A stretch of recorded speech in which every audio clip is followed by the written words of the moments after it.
এই মোগলাইটা কেবল ভেজে উঠিয়েছে, এত বড় মোগলাইটা, এইটাই 20 টাকা। এই মোগলাই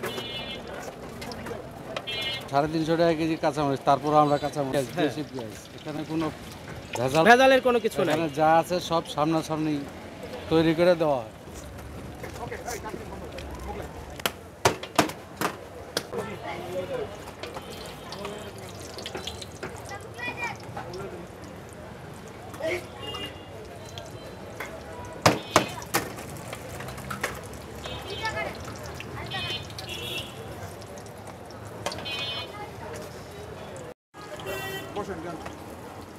বিশ টাকার মোগলাই দেখেন, এই যে দেখেন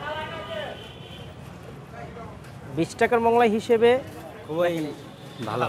এই মোগলাইয়ের মধ্যে ডালের একটা কিমা দিয়ে থাকে, যেটা সেটা নেই এখানে। ডিম, কাঁচামরিচ এবং পেঁয়াজ ব্যবহার করা হয়েছে বিধায় সেই ডিম, কাঁচামরিচ, পেঁয়াজ এবং মোগলাইয়ের যে কাই, যেটা সেটার টেস্ট পরিপূর্ণ। কিন্তু মোগলাইয়ের যে কিমাটা ব্যবহার করা হয় সেই কিমাটা এখানে নেই বিধায় ওই কিমার টেস্টটা বাদে বাকি সব ধরনের টেস্ট এটা পাওয়া যাচ্ছে।